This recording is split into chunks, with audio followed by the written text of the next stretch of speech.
Warahmatullahi wabarakatuh, yang terhormat Bapak Heri dan juga teman-teman yang saya cintai. Jadi di sini saya akan menjelaskan terkait dengan penentuan jumlah tenaga kerja menggunakan metode WLA dan juga metode WFA pada bagian direct loading dan juga direct unloading PT Titan Bistama yang terletak ada di Klaten. Jadi pertama kali saya akan menjelaskan terkait dengan latar belakang yang melatar belakangi penelitian kali ini. Nah, PT Titan Bistama Klaten itu merupakan salah satu perusahaan yang anak Aqua dan yang sudah bergabung dengan Danone Group dan memiliki beberapa produk. Yang pertama itu adalah produk kemasan air mineral yang memiliki volume 200 ml, 330, 600, 1500 dan juga 19 liter yang berbentuk galon. Nah, karena perusahaan ini termasuk perusahaan besar, makanya perusahaan ini selalu melakukan evaluasi untuk penggunaan sumber daya termasuk tenaga kerja dengan cara efisien. Oleh karena itu di setiap tahunnya perusahaan ini selalu melakukan evaluasi tahunan terkait dengan performance para pekerjanya. Nah, di bagian arah dari loading dan juga loading PT Titan Bistama ini ditemukan kalau misal ada permasalahan terkait dengan absensi para tenaga kerja sebesar 63%.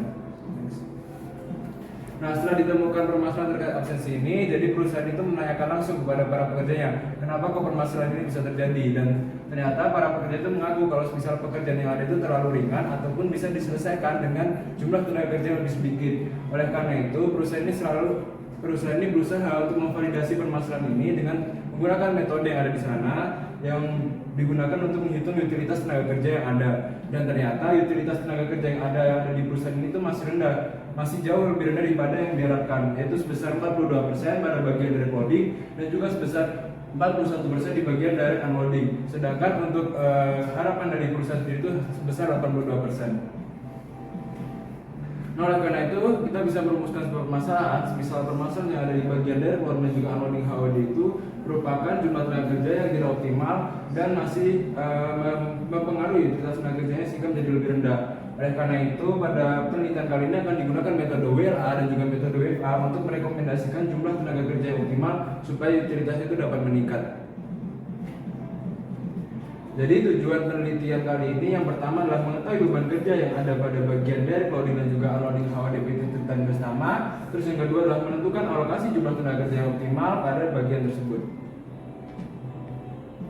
Nah, metode penelitian dimulai dengan cara mengidentifikasi permasalahan yang ada, itu dengan studi lapangan dan juga studi literatur yang telah digunakan.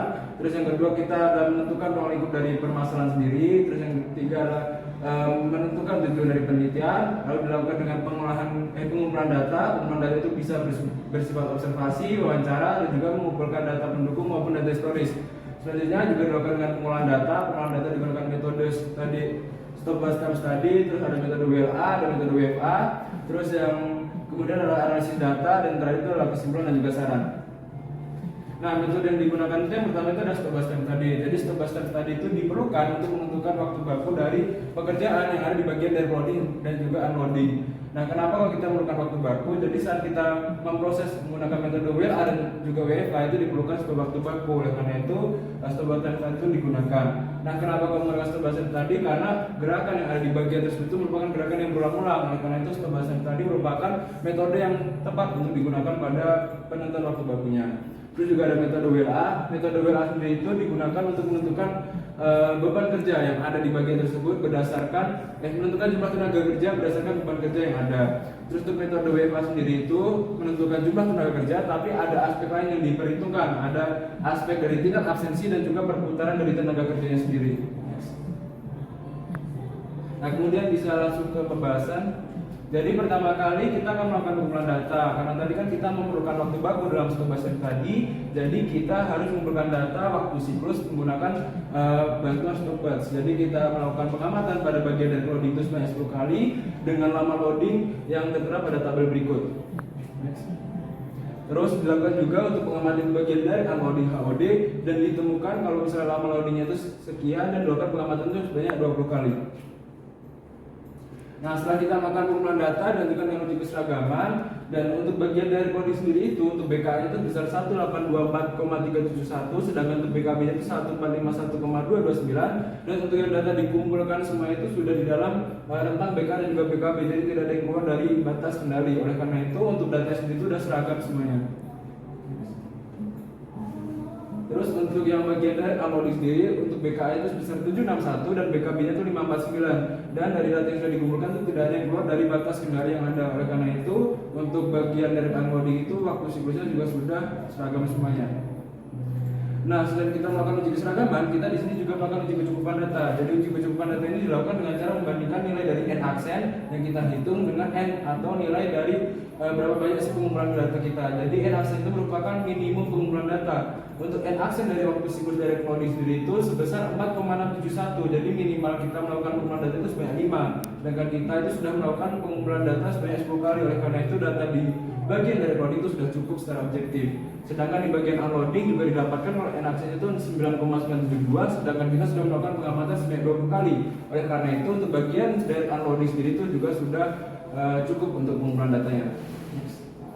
Selanjutnya kita bisa menentukan waktu normalnya. Jadi untuk waktu normal itu berbeda dengan waktu siklus. Di dalamnya itu ada aspek performance rating yang dipertimbangkan. Untuk bagian dari loading itu didapatkan kalau performance ratingnya itu sebesar 0,21. Oleh karena itu waktu normalnya itu akan dihitung didapatkan sebesar 1982 detik. Sedangkan di bagian dari unloading sendiri performance ratingnya itu adalah 0,18 sehingga waktu normalnya itu adalah 773 detik. Selanjutnya kita akan menentukan waktu baku. Jadi untuk waktu baku sendiri itu ada tambahan aspek allowance di dalamnya. Jadi kita akan menentukan allowance dari pekerjaan yang ada di bagian dari loading dan juga unloading. Pada bagian dari loading itu didapatkan untuk allowance adalah 26%, sedangkan yang unloading itu sebesar 14,5%. Nah, setelah dihitung didapatkan kalau waktu baku di bagian dari loading HOD itu sebesar 2678,024, sedangkan pada direct unloading itu sebesar 903,770. Nah, setelah kita menentukan waktu baku, kita baru bisa menentukan WLA atau jumlah tenaga kerja berdasarkan WLA. Nah, untuk WLA bagian dari loading itu ada beberapa inputan terlebih dahulu yang harus dimasukkan. Yang pertama itu adalah jam kerjanya. Jadi untuk Alpha sendiri itu jam kerjanya itu 8 kali 2 shift, tapi ada istirahatnya 1 jam di setiap shiftnya. Oleh karena itu jam kerja yang harus dikerjakan itu besar 14 jam. Misal kita transformasikan jadi detik, itu adalah 50.400 detik. Lalu untuk jumlah siklusnya sendiri itu merupakan siklus berapa banyak pengangkutan atau bongkar di setiap lininya di bagian dari loading dan juga unloading. Nah, itu berdasarkan data demand di bulan Desember. Dan semisal kita transformasikan di setiap harinya, maka dilakukan 25 kali muat di setiap lininya di per hari. Lalu untuk yang di bagian dari unloading sendiri itu ada 38 kali muat di setiap lininya. Setelah kita hitung, jadi di setiap lininya untuk bagian dari loading itu dinilai WLA-nya itu besar 1,328. Nah, itu berarti pekerjaan yang ada di bagian dari loading itu overload jika dilakukan oleh 1 orang. Oleh karena itu direkomendasikan jumlah tenaga kerja berdasarkan WLA di bagian dari loading itu sebanyak 2 orang di setiap lininya.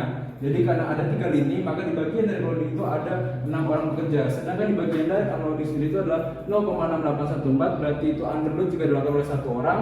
Oleh karena itu rekomendasi jumlah tenaga kerja itu hanya 1 orang setiap lininya. Dan oleh karena itu untuk direct unloading HOD itu direkomendasikan jumlahnya itu ada 3 orang karena ada 3 lini.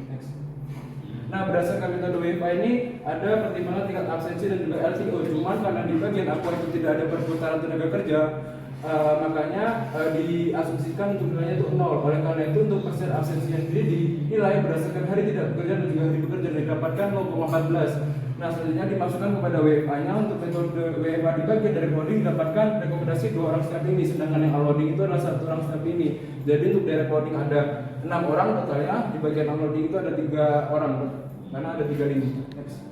Jadi didapatkan sebuah kesimpulan kalau semisal pekerjaan yang ada di bagian dari loading itu overload jika dilakukan oleh 1 orang saja di setiap lininya. Sedangkan untuk yang di bagian dari unloading itu underload jika dilakukan oleh 1 orang. Oleh karena itu cukup 1 orang untuk melakukan pekerjaan tersebut. Oleh karena itu rekomendasi jumlah tenaga kerja berdasarkan metode WLA dan WFA itu sama, yaitu 6 orang untuk di bagian dari loading dan juga 3 orang di bagian dari unloading. Oleh karena itu di setiap bagiannya itu akan dikurangi 3 orang, dan ini bisa mengurangi biaya operasional dari perusahaannya dan juga meningkatkan utilitas tenaga kerja yang ada.